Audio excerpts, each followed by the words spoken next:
Oh, Okay, so what I'm seeing so far is, hold on, is that my mic is off on here. Oh, no. But okay, so we're live on Twitter. We're also live on Spaces Twitter. okay. Facebook and YouTube. I just got messages. So I think we're starting to get the hang of this. Are we? We got all these platforms happening. Now what? Now we talk. Um, so yeah, with the Healy this week, I've been having, well, from the last podcast, I've been having issues with all kinds of things, teeth, freaking my knee thing. I've been running this Healy hard. I've been probably like 10 programs a day. Holy crap. That's Between 5 and 10 for sure.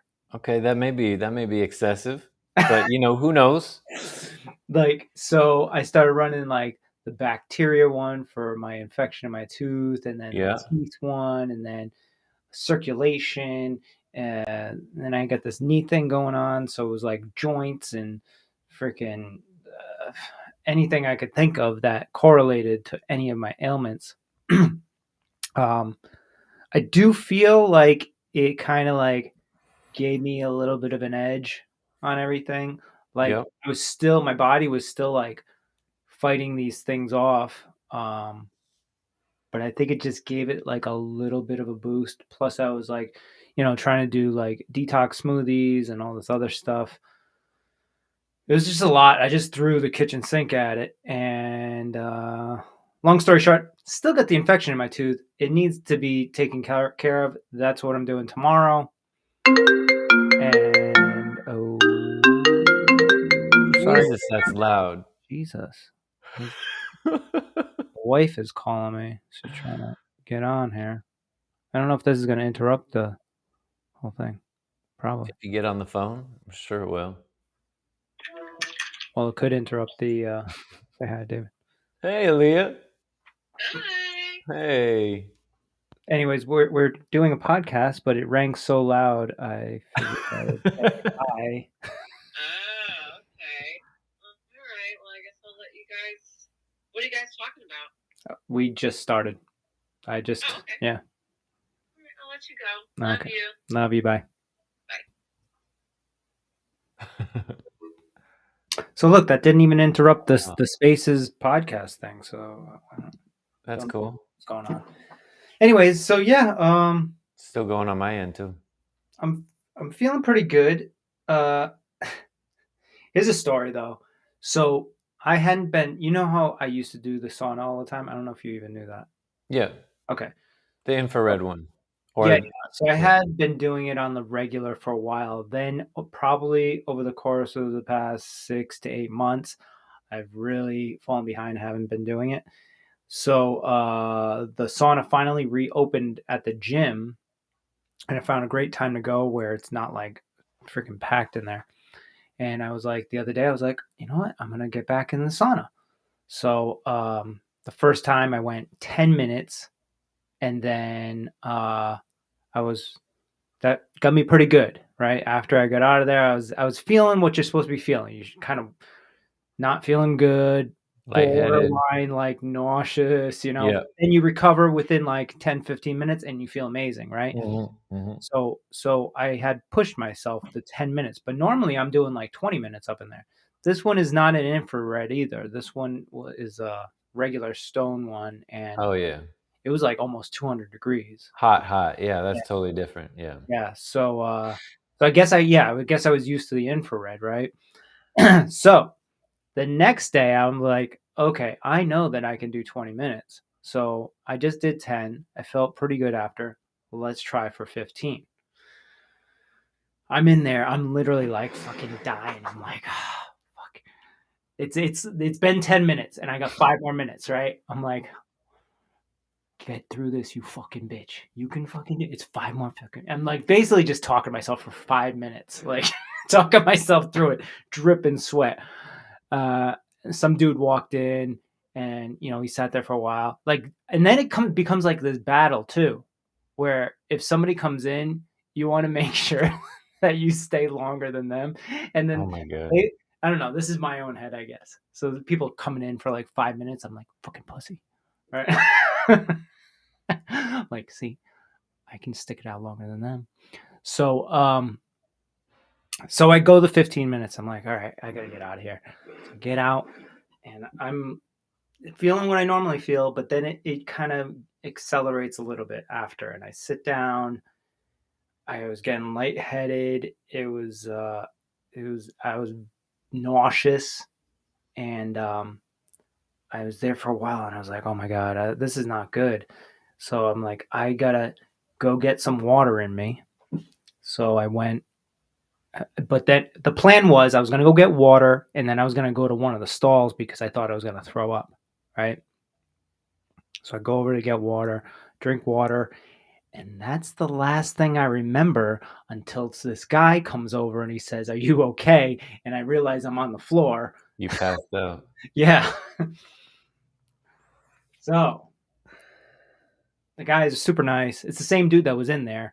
I must not have been out for too long because it was like, because there was a decent amount of people there, and he was the only one that saw me. So got up, he gave me his bottle of water. Super nice dude, and I laid down. But hours later, so I recovered. It took me like another half hour still to recover after that. Hours later, though, I'm kind of, I still had that knee thing, so I had water on my knee. So Right. I was, checking in on that as I do a couple times a day to make sure everything's okay. I go down and I feel, I'm like, oh, it's gone, right? Holy Because when I fell, I must have fell on my knee, and it just ruptured the the fucking thing. What the hell? Yeah. So that's all up in there. That's all not visible anymore. It's just dispersed now throughout my leg. I haven't died, and my leg doesn't feel like it needs to be amputated or anything. So I guess everything's okay. Maybe it just like popped and it's just gonna absorb into your body. Basically, I think that's what happened. I mean, my knee, around my knee, is still, it's sore to the touch, and it's also a little bit bigger than the other knee. But it's way better than it was before when I had the bubble on. So who won the competition now? Of the sauna competition, I won that shit. Nobody was in that motherfucker when I got out. Yeah, but that guy Yeah, but was then still able to help you. I guess he won. He really won.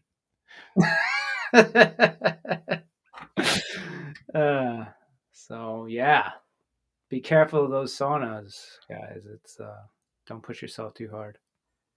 Yeah, I mean, in the venture to find alternative holistic things, there's always, you're exploring and you're experimenting, right? Trying things, and sometimes, Yeah, push a little. maybe you don't need to be in that long. Yeah, So maybe the 10-minute mark is probably the good mark because 10 minutes good for now. 10 yeah, minutes is like really good, especially in that kind of sauna too. I think I can't do 20 minutes in that kind of sauna. right. I mean, I maybe mean, you do have to drink a lot of water, and that was the other thing too. I think I was underhydrated. There's a lot of things, and I had just finished working out too. It's like, yeah. but yeah, be careful, guys. Be careful. Well, I kind of wanted to talk about something that's been coming up a lot with just people around and just hearing conversations, and also stuff that's been coming up for me with the Healy. Uh-huh. And that is spirit. I read this. There's a spiritual one as well. Yeah. See that one? Yeah. Do you know the difference between the two? I don't. Okay. Well, explain But spirit. Do you know spirit?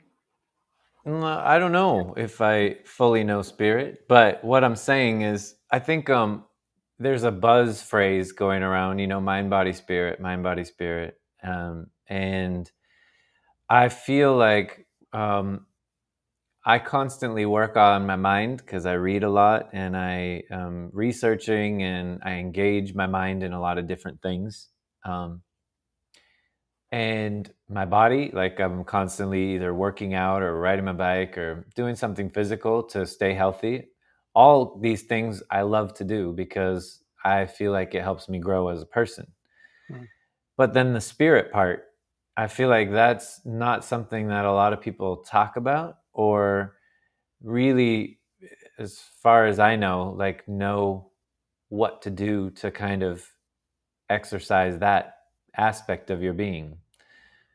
So I've been really thinking a lot about that. And with the conversations I've had with people, I do have exercises that I do for that, but I guess I didn't really think of it in those terms. Yeah, I was just gonna say, I'm pretty sure you do. But Well, yeah. I mean, yoga tends to be, I think, a mind, body, spirit thing altogether because you're physically doing something. You have to use your mind to focus on one thing and stay focused. So that's like the mind, the body connection. And then the spirit, for me, with yoga came later. It was like kicks it in when became a spiritual practice yeah, later in the kicks game in for me. when you're like when you're doing the mind thing, focusing, you're in a position, and then you're holding, and then that's when I think like spirit kind of kicks in, right? Where it's you can kind of go out of your body and you're just holding this position. Yeah, or even the spaces in between. Mm, It's almost like the space in between the breath, the space in between the movement, the space in between is when you realize that you're more than just your body and more than just your mind. And I feel like I've been having a lot of conversations with people, and they've been talking to me about uh, their spiritual journey after COVID. And it's been an interesting, like, I'm not provoking the conversation at all. It just ends up going there. But like my cousin yesterday, somebody at the kombucha bar the other day, one person at work, like just, after they got COVID and recovered from it, no, more like or just the whole the pandemic. experience of COVID has been this, 2-year pandemic, and Mm, it's still ongoing in some places very heavily. And I think we talked about like a pattern interrupt before, where it's like everybody's working 9 to 5, doing their thing or whatever it is that you do. You're doing it, you're in it, and then COVID hit. We were all quarantined. We all kind of had to live life differently for a little bit. Some people use that time to reflect and think about other things. I know I had a lot of deep conversations during COVID because we had the time to do it. And then now it's like everyone's going back to work and doing everything again, and it's almost like there's something missing. right. And the common theme, the common thread for me was that it was like spirit, like we're mind, body, spirit. And I almost think the time that people had during COVID and quarantining was to do fulfilling things for yourself, things that filled up your soul, your spirit, your energy. And now people are missing that and wanting to go back and almost feeling like they don't know how to do that. And I feel very similar. Like I do have things that I do, but it's almost like an afterthought. It's after I've gone to the gym and after I've made sure that I've kept up on whatever I'm reading, or and after I've gone to work. Then if there's time, I'll do something spiritual. It's almost like I push away the thing that I need the most, maybe. And Yeah, maybe there's other people out there that are doing the same. yeah. And so I feel like one of the things that I've done that's always helped, and it sounds super cheesy, but a gratitude journal. Mm, And to me, that practice was and is life changing every time I do it. Like if I commit to doing it every day for a month, I see differences in my life and notice differences in my mentality and my energy level and my mindset.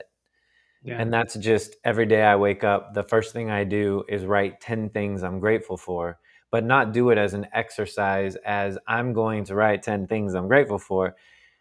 Set out to do the exercise, but the exercise is more about how I feel, not what I've written down. Like I can say things all day long, but if I say and I feel at the same time, that to me is the exercise. So like Mm. some days it's like I'm grateful for just being alive. Some days I'm just grateful for having fresh water to drink and grateful for the trees and the air that I can breathe. And then some days it's more specific, like being able to drive to work in a car or being able to afford to pay for gas, being able to uh, just the things that I'm grateful for in that moment, they have to be authentic, they have to be real, and they have to be felt in that moment. And by the time I get to the 10th one on the list, I feel really great. Like it's like, okay, there's no reason for me to feel sad or overwhelmed or anxiety or depressed because there's all these things I'm grateful for. And then as the practice progresses over a month, you start to realize and be grateful for a lot of things around you. Because I think, when you get in a monotonous lifestyle, the the things that you have and the things that you do and the people around you become uh, things that you just take for granted. Mm. Hmm. Like what if all of that was taken away from you and you didn't have that? Would you look at it differently? Would you say hi to that person that is making your coffee in the morning in a different way if you knew it was their last time you'd see them or something? It's like, it sounds dramatic, but at the same time, it puts you in a mind frame, I feel like, that does feed your spirit. For some people, it's like church, that may do it for them. But that's one of the biggest practices that I go to doing, and I haven't done it in a few months, and I feel like I'm ready to dive back in and do that again. Yeah, Um, I mean, everybody's heard of that before doing that, but the way that you're talking about it is kind of more. It's like the next level. It's not just like writing it down. Obviously, even writing it down is probably a good first step. Like, totally. you can obviously go beyond it, like what you're doing too, which kind of probably mm, makes it better, makes your thought patterns better, and you actually do feel grateful for those people and those things, right? I was just actually just listening to this podcast with Tony Robbins' wife, Sage. No, I like that name though. Yeah, so she's like super like spiritual. So and she was talking to this other woman who wasn't so spiritual, and she was talking about meditation and stuff like that, and she was saying the same thing as you. Being grateful is the number one thing, because obviously if you're not grateful for your life, the breath that you're taking, like you can really like break it down to like simple things, like you should be grateful that you're able to breathe, because some people aren't, right?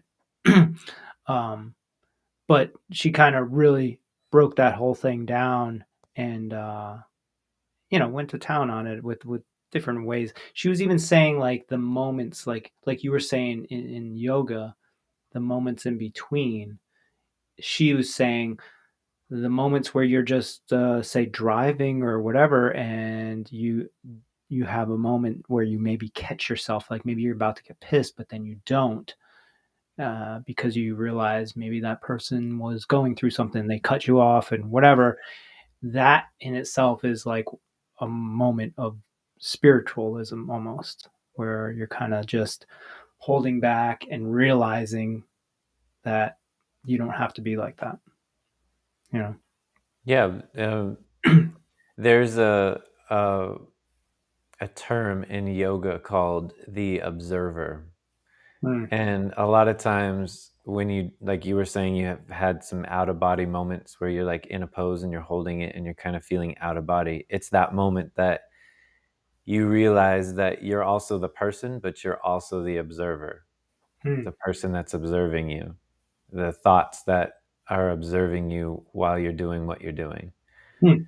And or they call it the witness, witnessing yourself. Yeah, that's actually a good point. Like, so with quantum physics, there's that thing where if you absorb, do you know what I'm talking about? If you The absorb observer effect. happen or whatever, or right? And that's kind of how life is almost too. If you're actually just being grateful and that's part of who you are and what you do all the time, then you're not actually observing anymore. You're just being that, right?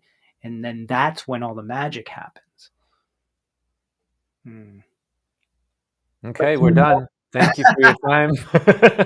do you know, but I'm not, I haven't looked into this in a while, but I know that there is this observer theory or whatever, but can you talk about that at all in any kind of detail? Because I don't really remember exactly what it was based on. Well, it's another borderline woo-woo concept.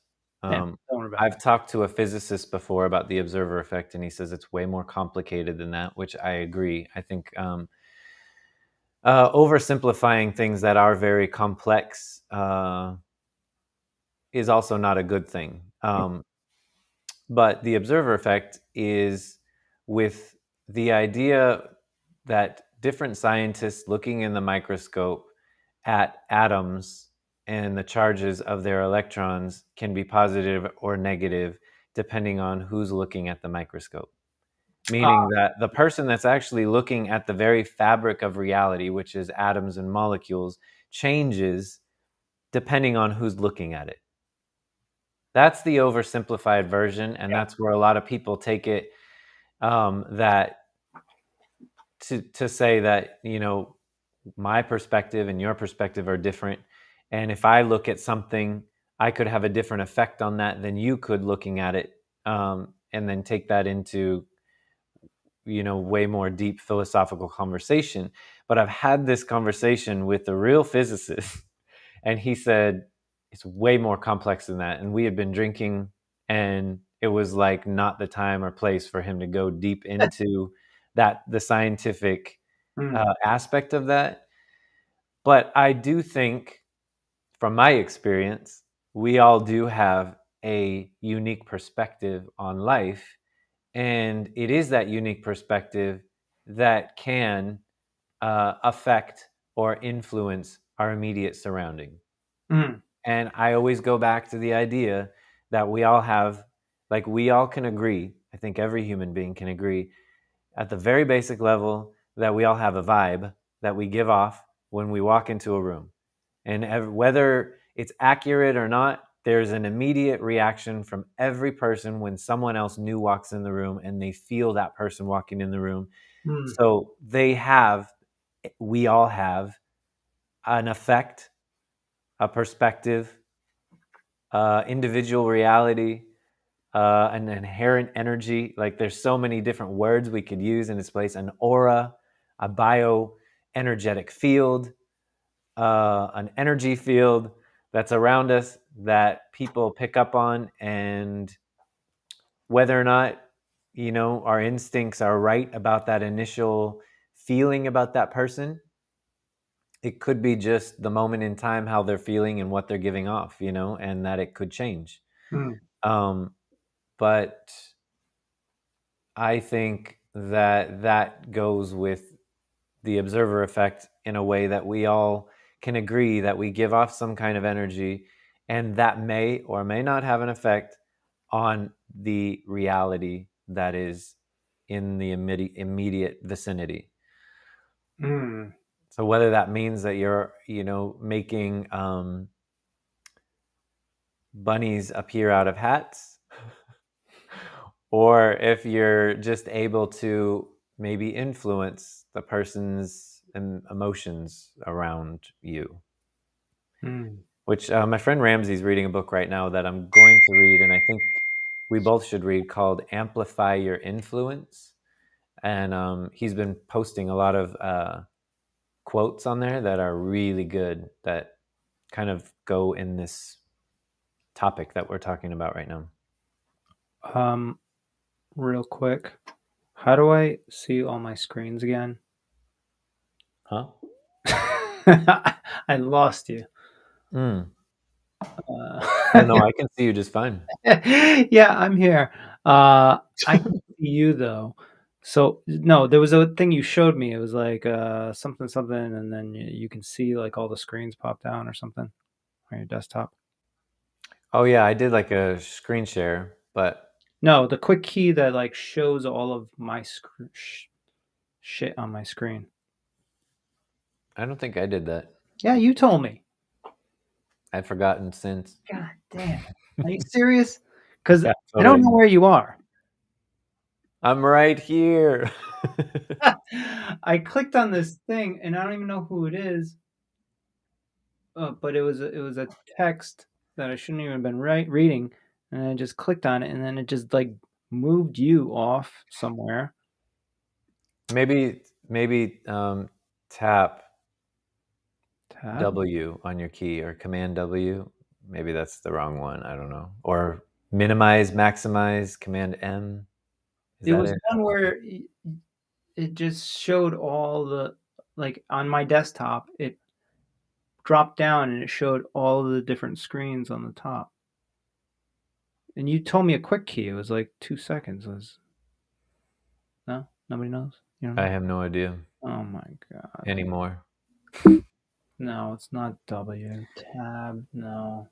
Dude. Well, Well, this could be the end here. um,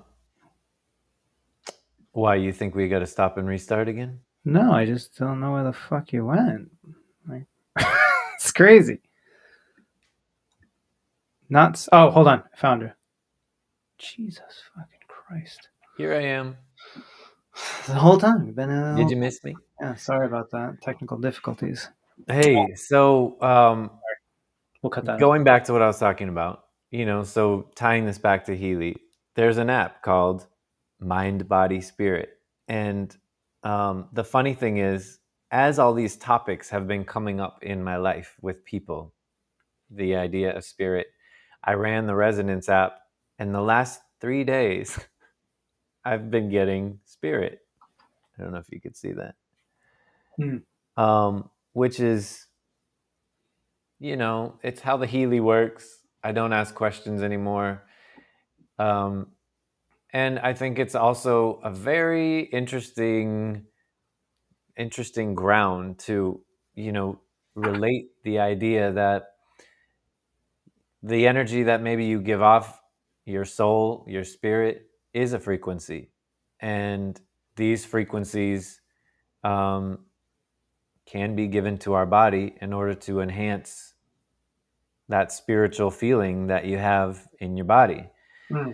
Mind, body, spirit. So as I've been using these the last 3 days, it's an interesting app because it feels like it's more working on my thoughts, which is really weird.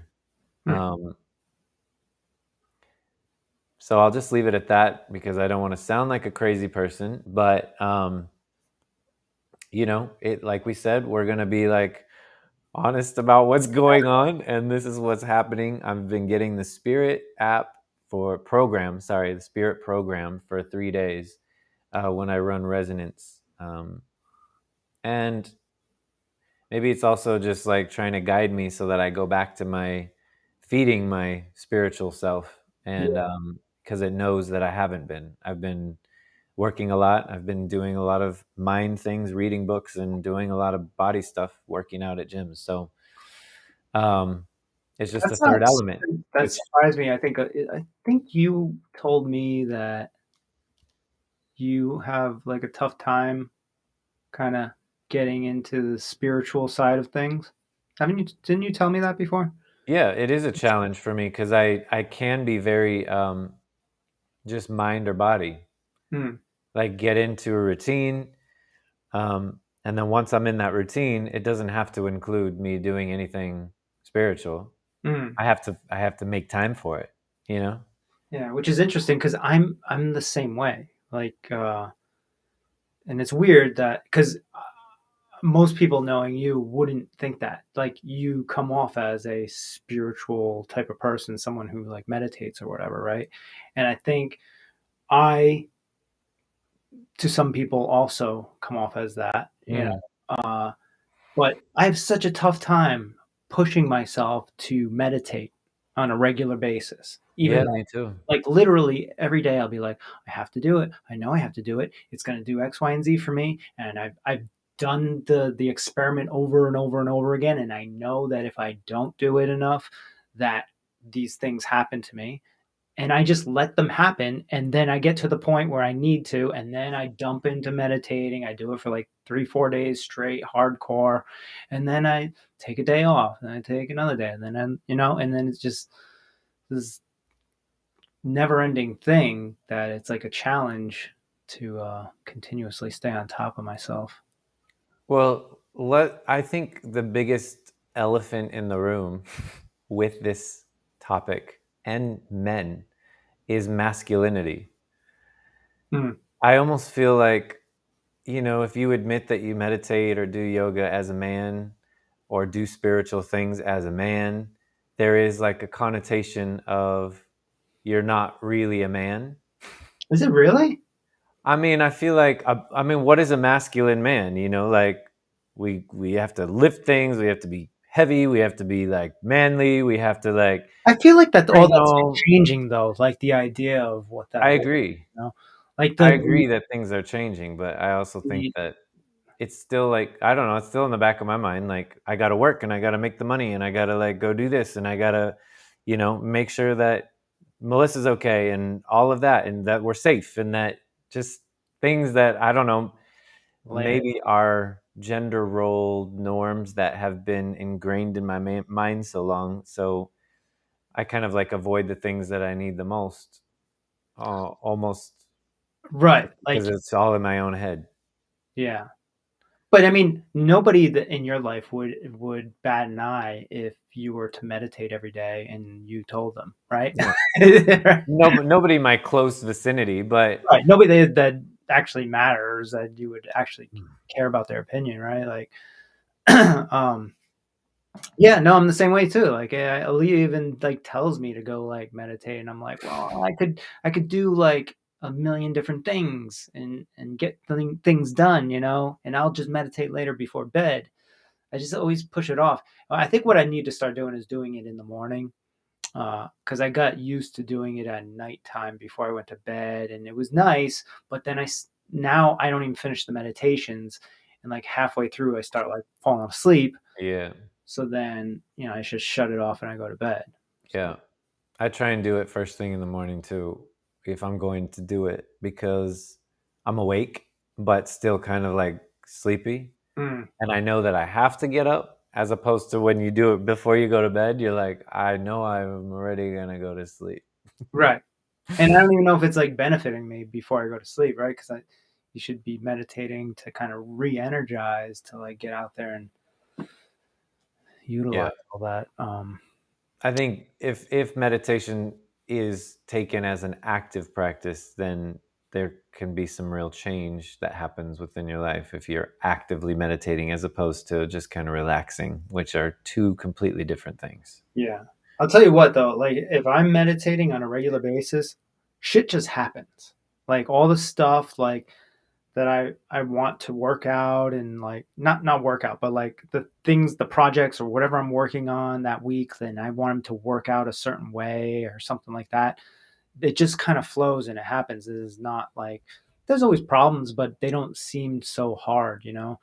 Um, but if I don't, it's like I'm addicted to the challenge of like fixing problems and fuck ups that they don't really need to happen if I was just meditating all the time. It's weird. Yeah. I need to stop.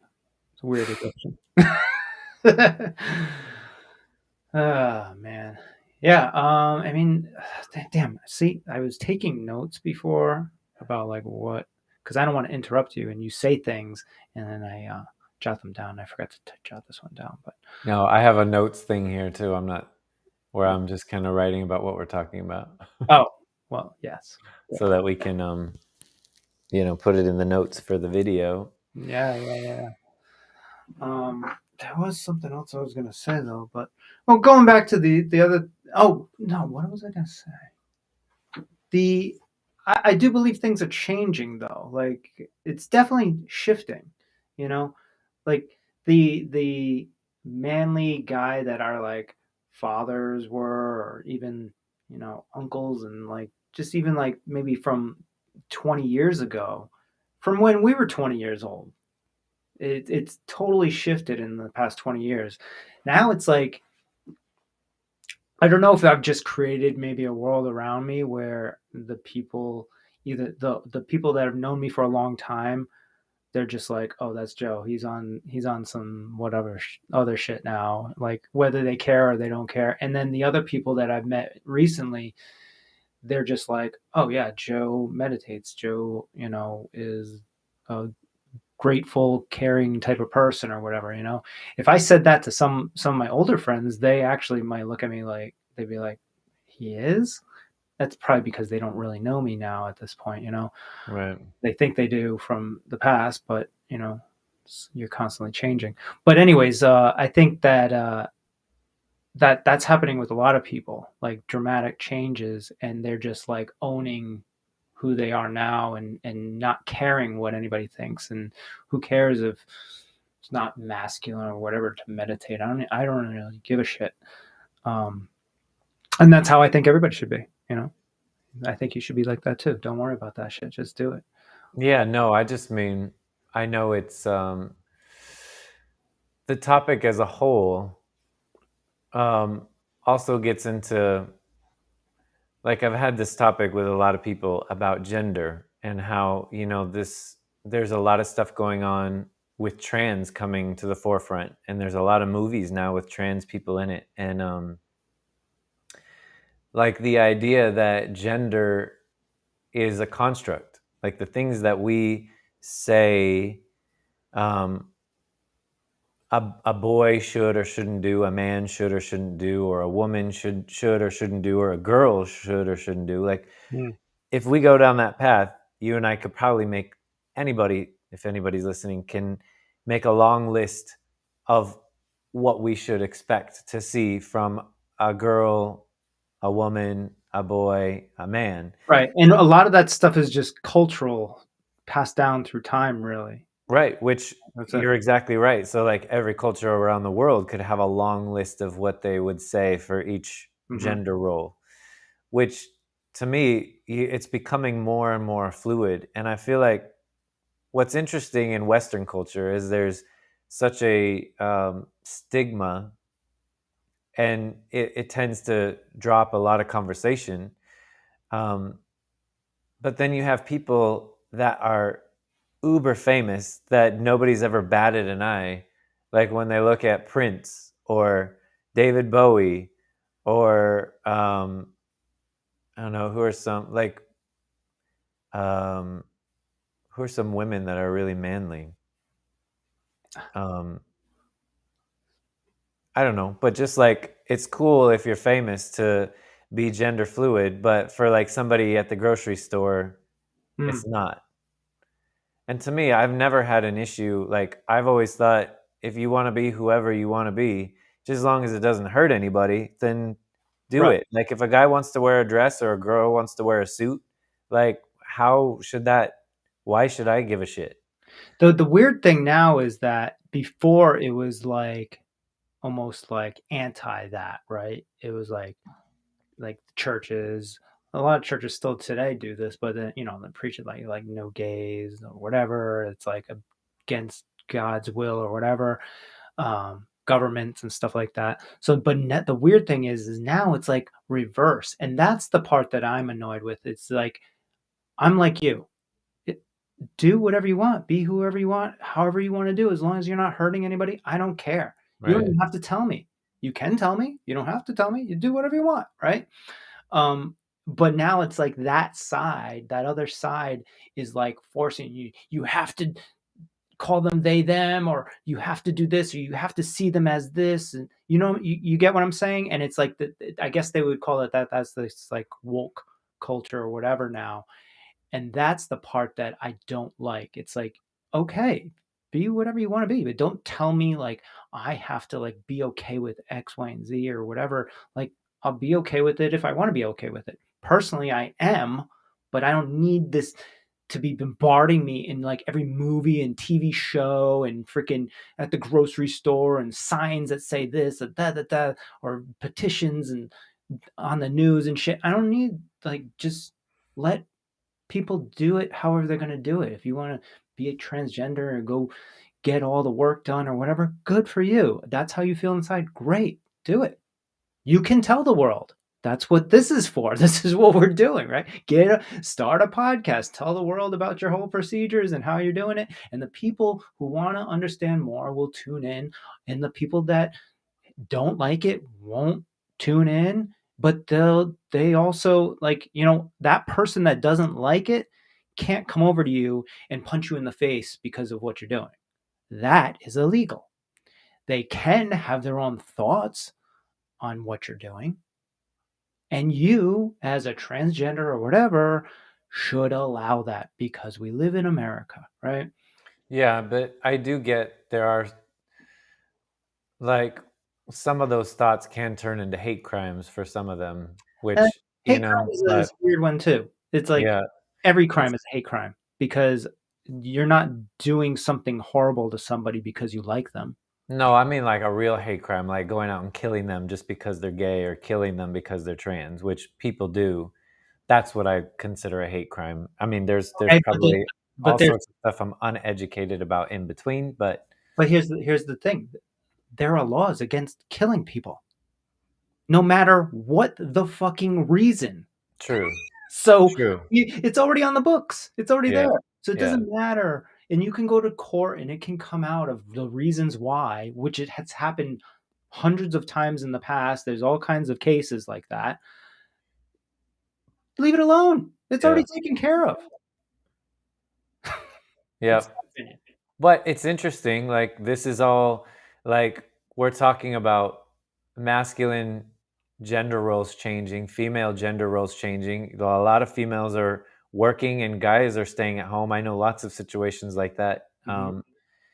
where it's normalized for gender roles to be changing, and that's okay. And then now we've got this fluidity between actual gender roles where, like, I just watched a movie, I can't remember, it was like me and Melissa, sometimes when we're really tired, we just like want to watch a stupid movie, like one that has no thinking, Yeah, yeah. just like where we can get a couple of laughs and then just if we fall asleep, it doesn't matter, that kind of thing. Right. And we watched it's with Rebel Wilson, and she, like, I don't want to ruin it for anybody that wants to watch it. It is kind of like a Dumb and Dumber movie, but she goes into a coma in high school and then goes into a coma for 20 years and then wakes back up and she still thinks she's in high school. So Mhm. they let her go back to high school. But there's like trans people at her high school, and there's they really like have 3 or 4 trans characters in there, which is like, it's crazy to Is that think. that you probably can't find one high school that has that many. Well, I'm sure that there are. They're just not. They've never been comfortable to express themselves that way. Oh, You maybe, know. yeah. So So, I yeah, just. what you're talking about, though, is like what we said before.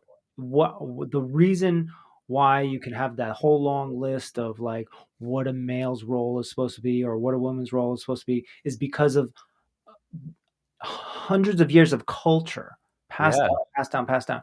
So what the woke culture is attempting to do at this moment, in my opinion, is accelerate that time that it takes to change culture in such a short period of time that it feels pressured and it feels like forced upon us, and that's not natural. It takes time to culturally change, and like True. people like you and I can talk to other people, we can have podcasts, and if it's a good idea, it'll catch on. I Yeah. think it is a good idea for fluidness. I don't care if a woman is my boss or not. If they can do the job better than any other man, then they should be the one. But it's like when, like, Biden, I forget what position, that I think she was a judge or something, that he just elected her because she's black. That doesn't necessarily mean she's the best one. He's just like playing to this like trend or culture, this forced culture of like selecting the black woman. She might be the best one. I don't really know because I don't like pay attention to that shit. the likelihood of her being the best one, I don't know, because it seems to coincide with this whole accelerated culture thing, and Biden is typically seems to be like one of those people that just jumps on board. Like today he's talking about, like, we really need to have more gun control. We need to, because of the Texas thing that happened. I get it, but it's not about guns. What he should be up there saying is we need more clinicians in the world. We need more psychiatrists. We need to figure out ways that to get these kids at a young age to express themselves in a healthy way and talk about things and whatever. That's what he should be doing. Anyways, I went off on a tangent on that, but you get what I'm saying? It's a Yeah, cultural there's a change. lot of topics up in there. It's a cultural change The that world we live in though right now. it takes a long time, and we're heading in the right direction. I can already see it, but the forcedness of it, by these big corporations and media companies and movies and all that other stuff in the news is, I don't understand it. It's too much, I think, and it's not needed. Yeah, I agree. I agree with the fact that it is too much. When I turn, like, my life is already so busy that when I turn on the TV and I look at news and I try and figure out what is actually going on, like, it would take me a week just to figure out like one or two things, and then already a million other things have happened. Right, So, right. like, to me, I really try and, at least what I'm trying to do is just focus on the things that I can control, which are in my immediate vicinity.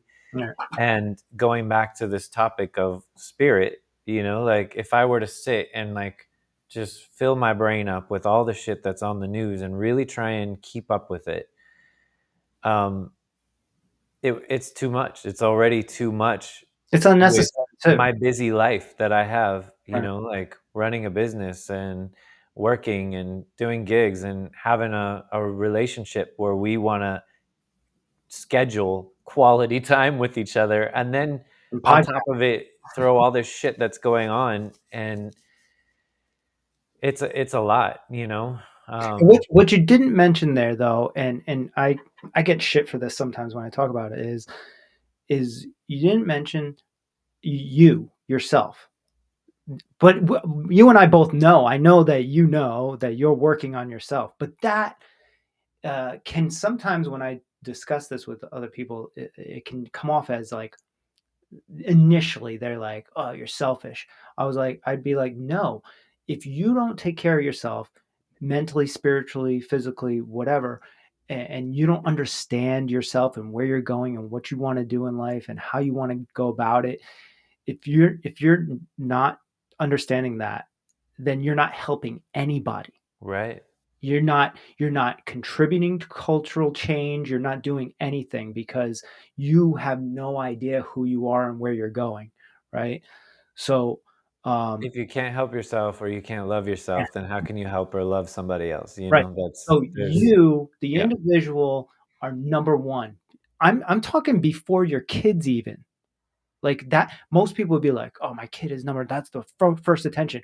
Well, you know what? If you didn't take the time prior to having kids to understand yourself and who you are and what you want to be and how you want to parent and all these other things that go into it, you're not going to accomplish the raising a child to adulthood.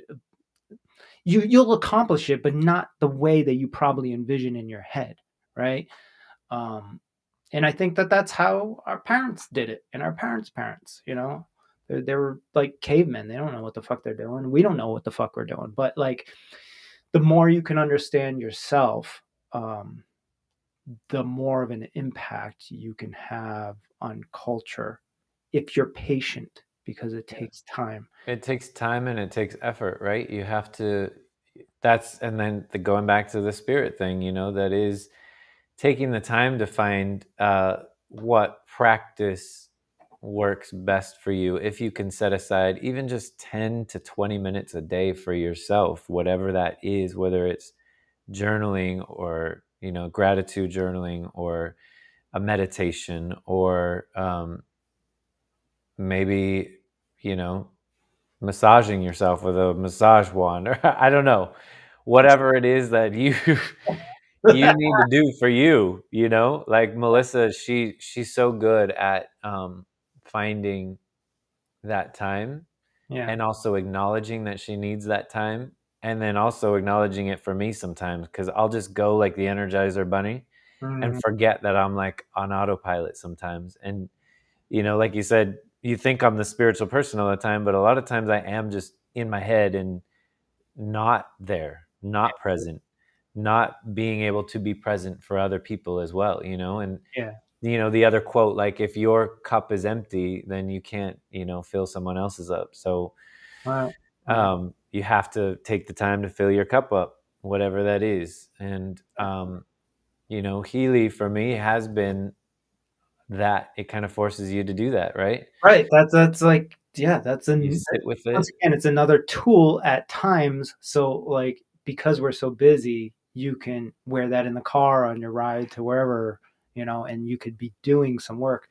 Also, I think you know, e- you can have moments and it doesn't need to be 10, 20 minutes. It could be 2 minutes or whatever.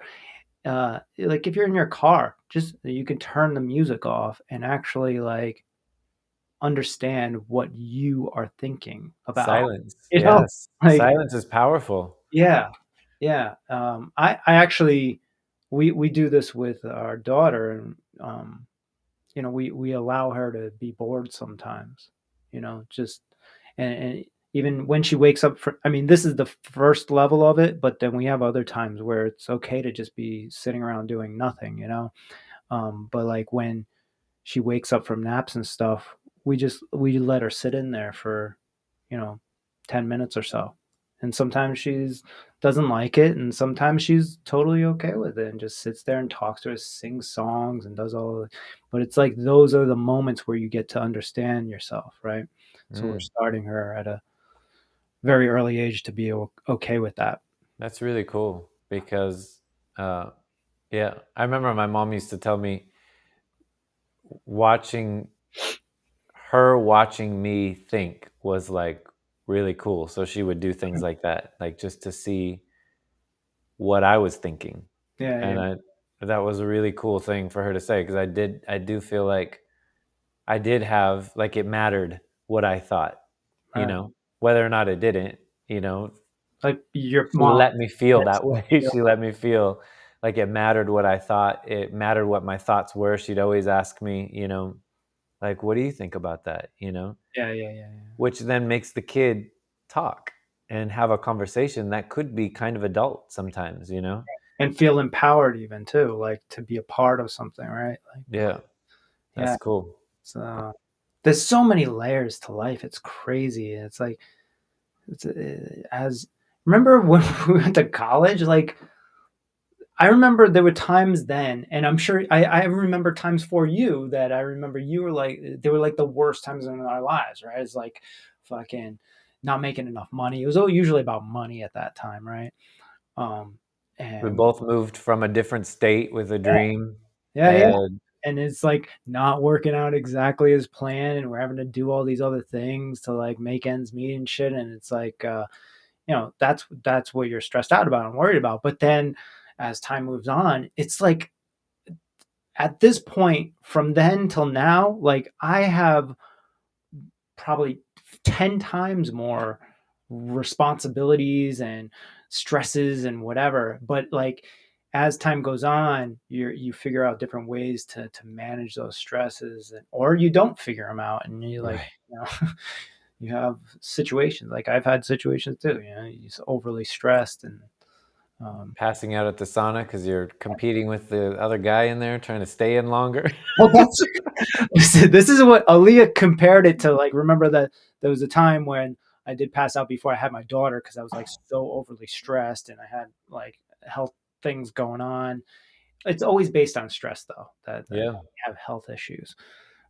That's where the meditation comes in, and that's where everything like flows after I'm okay with that. But anyways, yeah, Aaliyah's trying to like connect the two. I was like, if I didn't go in the sauna, I'd be perfectly fine. I chose to push myself, and then I passed out. Good news is my knee is better.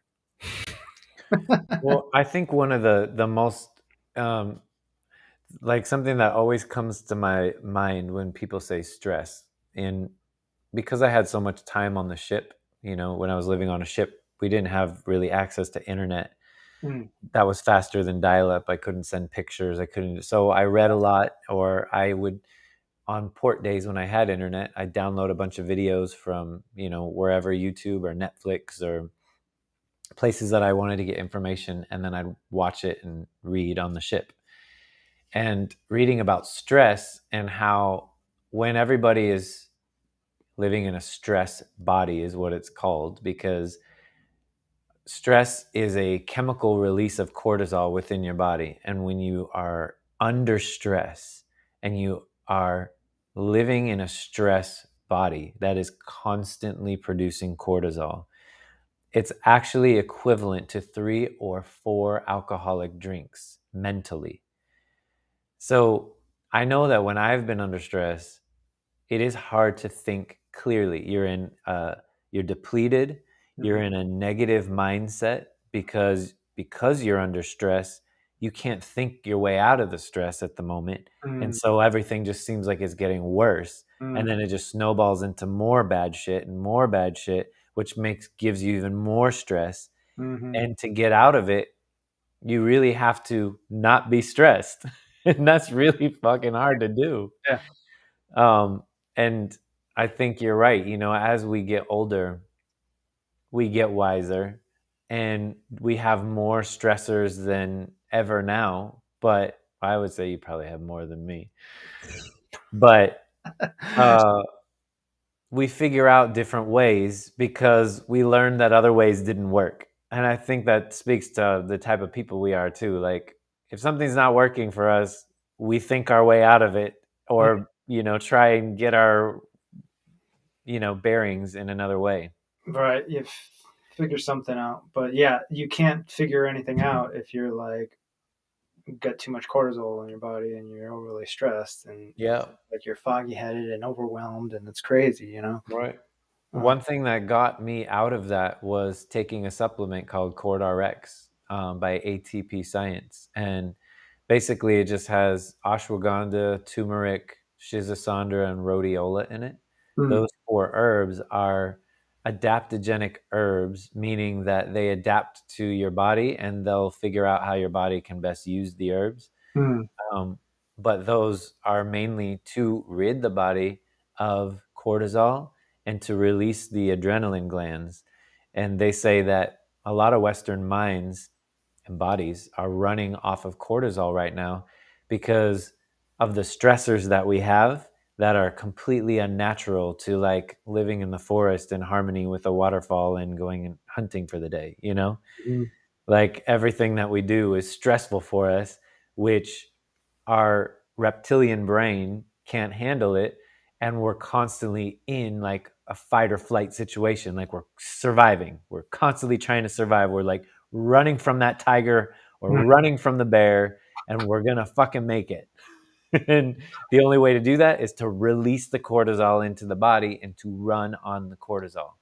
But it still doesn't give you, like, if you're running from a bear and someone says, hey, you should probably meditate, Right. like, where's the time for that? Because you're running from the bear, Right. Right. And that bear is just a metaphor for your entire daily, Life. Yeah. 9 to 5 routine that you have to do in order to survive. Which I can see, like realistically. I mean, yes, obviously, getting eaten by a bear is worse than going bankrupt or something like that. But you know, ultimately it could lead to the same thing, where if you don't have enough money, you're not paying your bills, you go A bear bankrupt, will eat you. you can't feed your kids, you can't feed yourself, you end up homeless, you Yeah, could still die. And that's where people's minds go. They're right. like, everybody has like a certain bottom that they don't want to hit.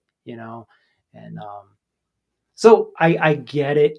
And it's the new bear, which is it's there's always going to be something, right? I guess if we and unless we totally change society and culture and stop worshiping money or whatever, but I mean, it's not even worship. It's like money is, we use it as a means of exchange, and it makes Well, there is. I life. feel like there is an excess of maybe not uh, money. It's materialism, right? Like Hmm. our obsession with having more and more and more, and that it's never enough, and that it's material things are mostly the thing that's trying to fill the hole or void in our life, which is probably the spiritual aspect of our life that we should be attending Right.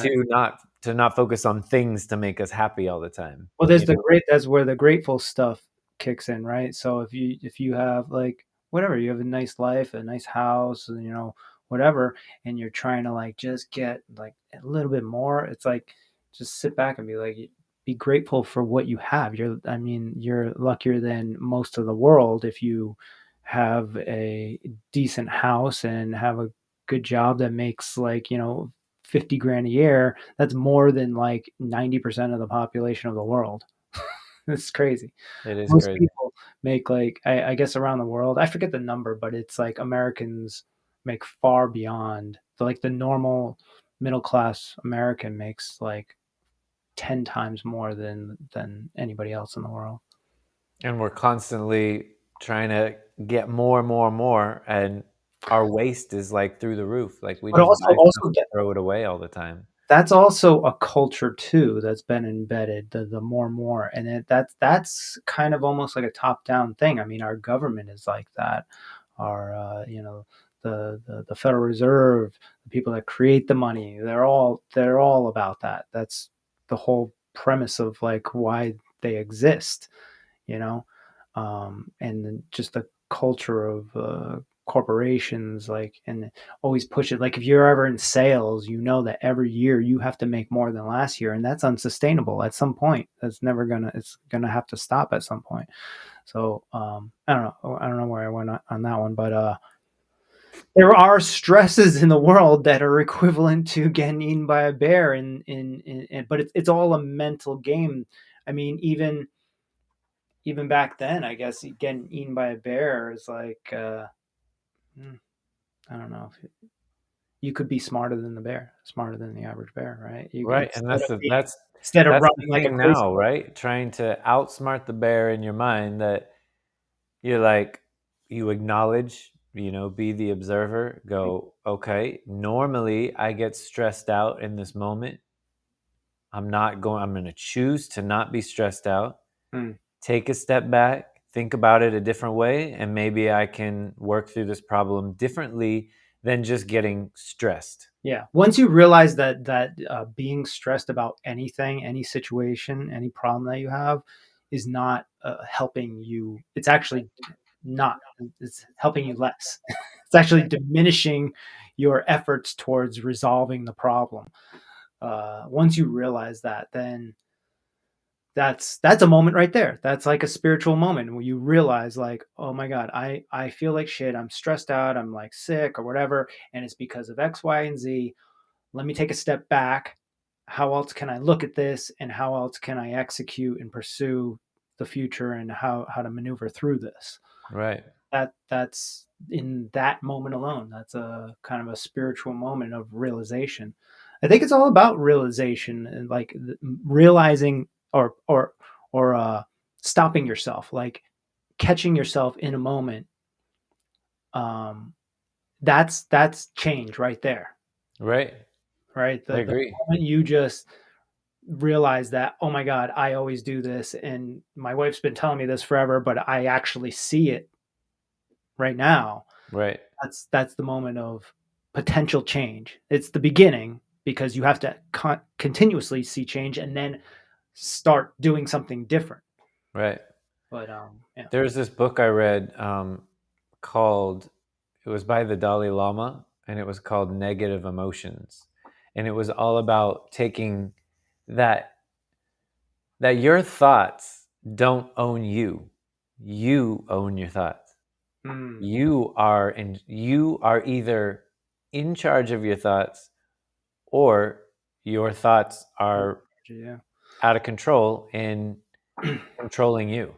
And a lot of your thoughts like don't really even come from you.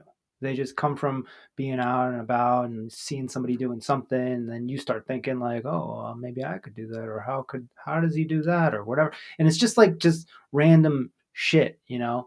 So really, you got to break it down and figure out what. Once you develop your foundation of what your thoughts are and your goals, then that's always just there. So you can have all this shit happen, and then once you kind of like have a moment, then you can back up to the foundation of what you've created, of what you know is real and what you really think about, and then rely on that all the time, and then you can build off of that.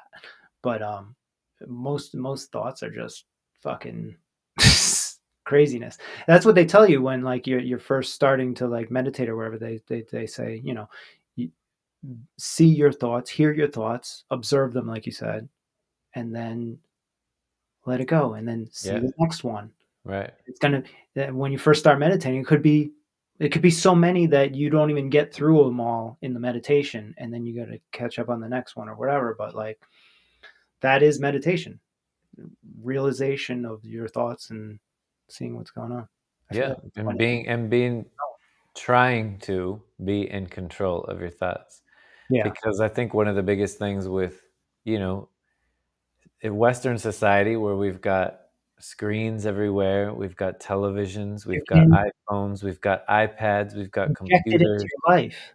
Yeah, and everyone is competing for your attention. They Right. they pay money in the sums of trillions of dollars so that they capture your attention, your eye on the screen, and they hold it. And they know that by doing certain things, they can hold your attention for a certain amount of time. And they got that thought right in there in your head. Mm. And once that thought's in your head, you know, that's what they're paying for. And so I don't I'm at a point in my life where I'm trying not to label it as a bad or a good thing because it just is. It's where we're at as a society. And I do feel like things Right. are changing and we are recognizing and we are realizing all these things. And if we can take control of our thoughts and just say, you know, like now when I see an ad that I don't like, I call it offensive. Like I go, offensive, offensive. That's offensive. Because I don't want it. I'm like having like my news feed is great. It's Yeah. got Yeah. friends, it's got bands, it's got musicians, it's got family. It's like I love my news feed. And I immediately know when there's something I that's not mine there. You Hmm. know, and it's like every fifth one, I'm like, offensive. Yeah. That's me taking control. That's what I do. It makes me feel better Yeah. I mean, if over most time. people could see that they're being bombarded and injected with thoughts that are not theirs all day long, just like reading billboards or turning the news on or whatever, like they would realize that it's like it's not their own thoughts. It's there's other people with agendas and thoughts of how they want to um, Control your thinking. not even control your thinking. They want to manipulate or trend culture in the direction that's favorable to them. Now there's a battle going on there too, like Sure. Fox News and CNN, right? One wants to trend you one way, one wants to trend you other way, but they're both trying to manipulate you in some way, maybe not even known to them. They're just like they just get a bunch of people that think this way. They put them on this news network, and that's all they talk about is that way of thinking. You know, Well, I this would like think that they know exactly what they're trying to I mean maybe influence because people are paying a lot of money to get them to influence people. right. I'm just trying to be devil's advocate here. Like Yeah, I'm yeah, trying true. not to be so conspiratorial, but True. who but I think most people involved in all this uh quote unquote manipulation via media and news and stuff are well meaning. Like I don't think that the main whoever the head anchor for CNN is like, oh, I'm gonna fucking make these people think this way. No, they're Right. just like that guy actually thinks like that, and he works for a company that thinks like that, and they think everything's fucking great. Right. But the And guy everybody needs a job But the at the guy end at of the the day. top, the people that own them, they're the real puppet masters. They know what the fuck's going on. They know what's happening. They just have so much money that they're able to pay these people, and then they're changing culture. So that's what That's what you're doing when you're tuning into the news. You're being manipulated, and you're choosing to because you feel like you like this side better than that side, even though you might agree with some of those things on that side and some of the things on this side, but more so this side. So you watch that channel. You're choosing to be manipulated in that direction, which may not be your own thoughts of how you want life and the future for your children to be. But Right. all you have to do is turn it off. Yeah. Then hang out with your kids and take 10 minutes a day with yourself and think about your thoughts. But that in itself is a dramatic thing for like probably 80% of the population. Like, all you have to do is hang out with your family and love them and sit for 10 minutes a day by yourself. That's all you really have to do to really change culture. For And some people, that is the definition of torture. yeah, Like, there's because so they many people that have vocalized that to me, that saying like, "Oh my God, I could never sit with silence. Like, I have to always have the TV playing, or I yes, have to you will turn always have the TV on music when the playing, person or walks in. Yeah. be talking to somebody on the phone, or having the radio on in the car." Like, sitting in silence to a lot of people is torture. And Mhm. that to me is very interesting That's a because rabbit hole. it's just you.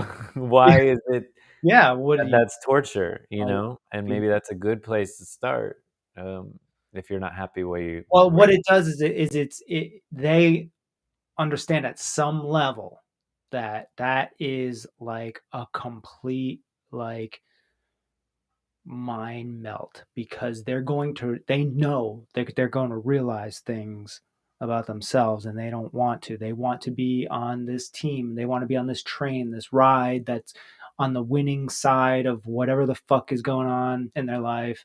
And they everybody says they want a better future for their kids, but are you actually providing that, or are you wanting the government or the news or whoever to figure something out and provide that for you? No, I'm providing it for myself. I'm acting as if nobody's helping me, and at the end of the day, it's just me and my wife and my kid, and I need to figure something out to make their life better in this world. I need to make the world, even if it's the smallest little impact.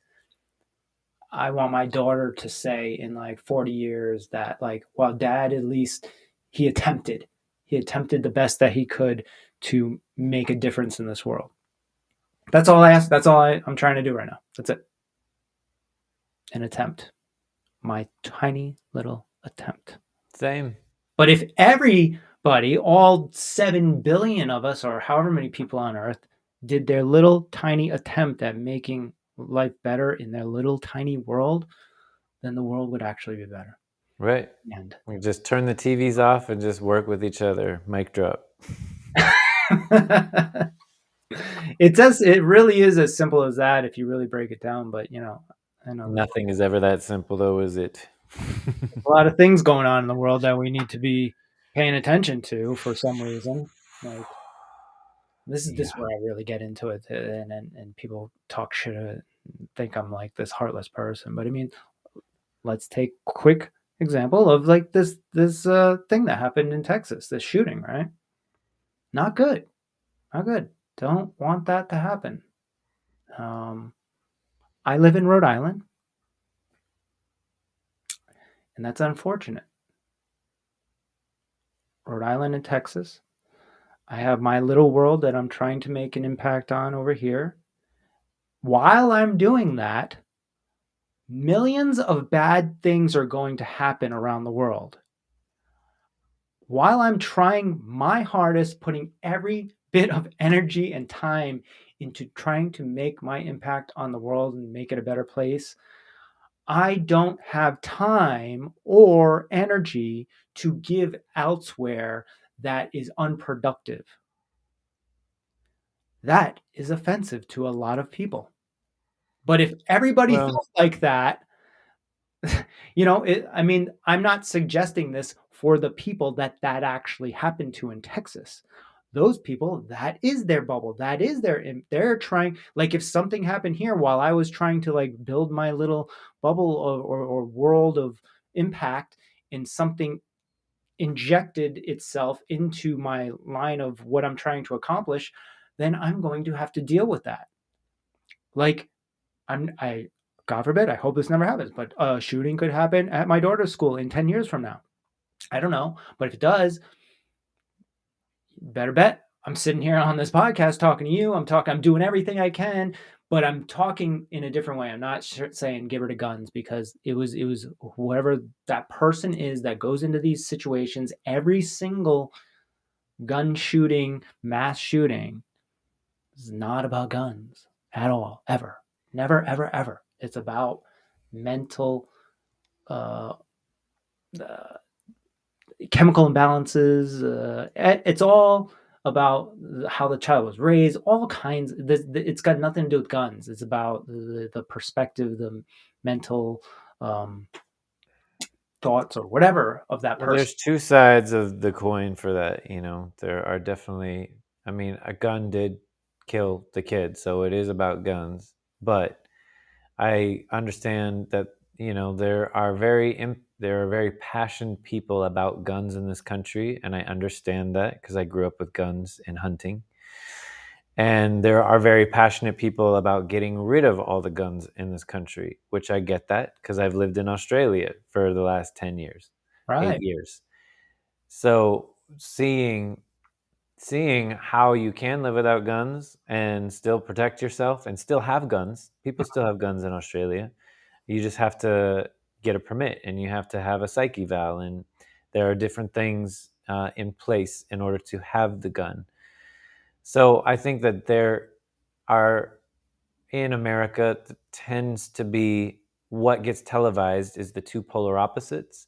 And I do think that there's a happy medium. I do think, if you have guns and you need to have a gun, then what is a little bit of a psych eval and a little bit more stricter regulation to get the gun? Doesn't mean that you can't go get one, just means that it's a little harder for a 16-year-old to walk into Walmart and pick up a gun and then go shoot someone. So I just feel like there's got to be a happy medium somewhere, and by focusing on the polar opposites of these opinions, that it tends to never really get resolved. And I feel like that's where we're at as a country. We can't resolve anything because one side believes that there should be absolutely no regulation whatsoever and should never even revise that or look at it. And then the other side thinks that we shouldn't have any guns at all and just wipe them off the face of the earth. So, where is that happy Well, medium for I have, culture for everyone to be happy? I have two things, right? First off, how did that work out for Australia during the pandemic? No guns. What do you Basically, mean? the government was able to tell everybody to stay right where they were at all times and do everything the government said, right? A lot of people didn't like that actually in Australia. True A lot of story. people wished that the government knew that every house had a gun so that they wouldn't be able to enforce that, right? So that's one extreme side of it, I guess, right? And then the other side, where you're saying that there's this group of people that only want guns and no regulations, that doesn't exist. That world doesn't exist. We are already in the compromise for those people, right? There They don't are have to have all psych kinds, evals, though. huh? They don't have to have psych evals, and there No, isn't really an age. I'm going to get to that point in a second, though. But there are all kinds of regulations on guns. You can admit that, right? There are, there is background checks. There are all kinds of things that you can't just go to the store and just buy a gun right now. You used to maybe like 20 years ago, but there's waiting periods. There's all kinds of shit, right? So we're already in that compromise in America. So that balancing point in my mind, we're doing it right now. So there is no world that exists where you can have guns and people don't kill people. Doesn't exist. So Right. you're going to have these incidences here and there. If you really think about the big scheme of things, I mean, there's 350 million people in America, and unfortunately 16 of those 350 million people, or how many people died yesterday, right? From a gun. Okay. And there's probably way more than that. Maybe yes, that same day, I can guarantee that wasn't the only those weren't the only people that got killed by guns yesterday. There was probably more like 100 people or maybe more across the whole country that died from guns yesterday. But nobody cares about them, right? They only wants to focus on this one. Anyways, getting back to the mental evaluation, I hear you. And let me just preface this with saying that I have not even looked at this or anything. Like, Okay. I feel for the kids, and I think it's I do too. the families. It's awful and horrible. And I would, if I found out that that was one of my cousin's kids or your kid or something, I don't even know what I would. I don't even know if I could fathom that. Right. But I also don't know anything about gun regulation. I haven't done any research recently or lately. So Like how can we actually have like a it's tough. Like I'm doing it right now with you, but if this was like a mainstream podcast or whatever, there would be all kinds of criticism of what I'm saying, because it's the like I care about those people just like I care about the probably 100 people that right at this very moment are dying somewhere in the world. It's happening right now. There's probably more than that, probably thousands. But because you are not aware of it, you don't care about them, right? That's the only reason. And the only reason we care more about these mass shootings or whatever is because the media is presenting it to us, just like the media presented the pandemic and corona to us, right? There's all kinds of other diseases that are killing thousands, possibly hundreds of thousands of people every year that nobody, and it's been happening. The flu, 60,000 a year, that nobody gave a shit about. Everybody knew it. Everybody, but when it happened to you, you dealt with it. You figured out, just like I was saying with like in 10 years, if something happened with my daughter's school or something, I'd have to deal with it, right? Everybody has to deal with whatever it is in their life, but they're enforcing the world to deal with the 16 people that passed away, unfortunately, by a kid that had a gun and most likely had some mental issues. That's the well, problem. and to really speak on this topic, we probably should know how many people are dying a day, which cities, I don't need to which know. demographic, I know which. that's a lot. I know that's a lot more than that. I know it's a lot. Yeah, I would Don't you agree. think so? I mean, it Yeah, has but I just mean to have an educated conversation about it, or right, one that people would take seriously. We would have to know right. truly all those statistics, because that's how deep this conversation goes Yeah, within this country. right. But the last thing I'll say is back to the mental evaluation, which I totally get and it makes sense. The problem with that is government. So I had this conversation with Aaliyah this morning. What are they going to do with that information after they have it? No, not even Is it- that. Not even that. um, They may implement something that everybody's like, yes, finally, they're going to have psychiatric evaluations to get a gun, or whatever it is. They could implement some organization or some group that's dedicated to figuring all this out, right? Okay, great. And they're all people that we all trust to do the job right. They're well-known psychiatrists that are going to create the regulations or whatever. Great, right? That's great. Now, how is that going to look in 3 years from now? How's it going to look in 5 years from now? 10 years? New administrations, new people that have different thoughts on how it is. who's mentally insane, who has a mental issue, who doesn't have a mental issue, what is PTSD, can you recover from PTSD? If you can, does that mean you can get a gun, but before you couldn't get a gun? All these kinds of different things, right, that nobody can really figure out. It's an individual basis that it needs to be. So I mean, I would be all about it. There's so many layers, but it's we're at the compromise now with what we're doing, right? If we want to have guns in America, at the end of the day, like what they're trying to do is take the guns away. And my doorbell just rang, and I didn't even That know. was mine. Oh, I was like, I didn't even know I had a doorbell. Mm-hmm. You have somebody there? I do, yeah. Okay. Just bear with me. I'll be right back. Oh, buzzing. Okay.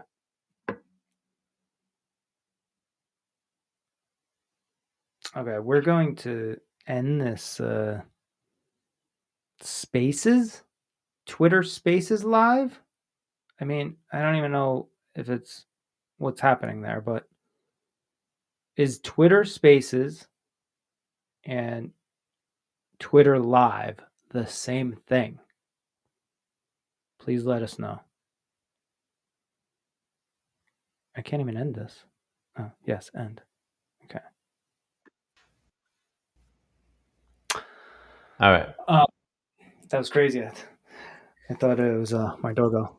I do got to get going here. Yeah. So I do too. But you get what I'm saying? So like, but that's a tough topic, and I feel like it's so hard because I am between a rock and a hard place with my experience, like living in Australia with no guns, and there is something to be said for going to those countries and feeling so safe, like at night. Like you don't hear about killing, you don't hear about shooting. It does feel very community oriented. Like people are at parks, people are playing at night, through the night. Kids are still riding their bikes in the neighborhood, which is how I grew up, and you just don't see that anymore. Is that because of guns? I don't know. But there definitely feels like when you walk through a city in America, you're like, I could get shot. You're kind of always thinking in the back of your head, like, where's the safest? Where's the exit? These are things that you just kind of think in the back of your head that go through your mind. How can I get out of here if there is a shooting? Am I being exposed out in the street too long? Like, is this a dangerous alley? Because you could be shot from a distance too. So like mentally, the awareness of that is actually the balance to the situation that you're talking about with guns or no guns. Because but like reality is it doesn't happen. I mean, you're still alive. But what I'm saying is, yeah, true. What I'm saying is, though, mentally, like with all the stressors that we have in life, there wasn't that in Australia or New Zealand. Like you just never think that. How much of those thoughts are actually coming from you, or are they coming from things that you've heard or seen on movies and TV in certain areas or whatever, where that could possibly be a possibility? Like, what if it's definitely all coming from my thoughts, because those were thoughts that I had on my own. Like nobody told me. It was just like after a few years, I realized there was a different kind of relaxation that came over me, and that I came to that realization. From living in Australia, that's where or like because you're in major cities where there's lots of cars, lots of people. You're walking, you're crossing streets, you're going around to heavily populated areas. Mm-hmm. In America, like every time we'd come back in our 3-month break, there would be a shooting. The biggest shooting in Dallas by the police. It was right in front of like a police station. Her cousin lived across the street, and he was like on the floor, and like just we had been there 3 days before, and then there was a shooting in a movie theater. Like when we came back, it's like every time there was a shooting going on, because it came into our awareness because we were in America and we had come back and we had been gone. Because of the news too. I mean, like true, but we had been in those locations too, like just prior or close to, or and it's like, fuck, man, that could have been us. We could have been there. That could have been something, like we were just there. Those kinds of things happened. And so being in those countries, where it's not even a thought. To me, there's like a relaxation that happens when you're just walking, and it's something you just don't have to think about. So but I was raised with guns. My dad has Right. tons of guns, and he taught me how to shoot shotguns. He taught me how to shoot pistols, go hunting and fish and do all those things. And I understood gun safety. He taught me gun safety. So I knew where the guns were. They were open freely. I could have gone and grabbed them as a kid as much as I wanted to. Mhm. But it was never a thought that ran through my mind because my dad taught me how to use the gun. What So about I what get about that side of the argument as well, how about that? How about that? Like required gun safety if you have like kids or something, or even if you don't have kids, like some sort of gun safety program or something, or maybe even teaching about guns in schools, like how they work, what they do, how make people more comfortable with it. Even though we live in this world, in this America, where there's like the most guns in the world, most people are like scared of guns. It's weird. True, You know what I'm true. saying? And why is Yeah, that? Because they're uneducated about them. They don't, yeah. I'm saying you are confident with them and you never touched them because you were educated on them by your dad. So there's all kinds of things that can be done that are way more productive, I think, than banning guns. Because guess what? You ban guns, who's going to get the guns?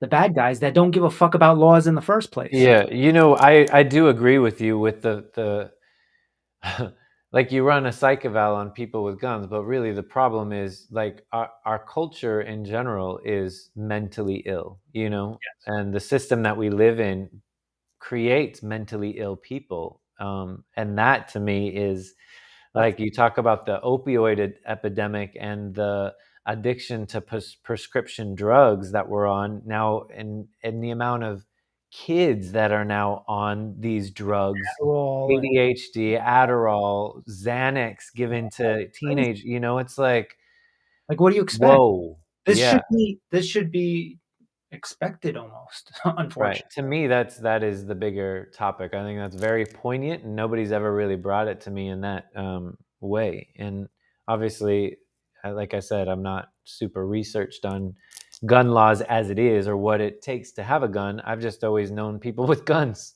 Right, right, you right.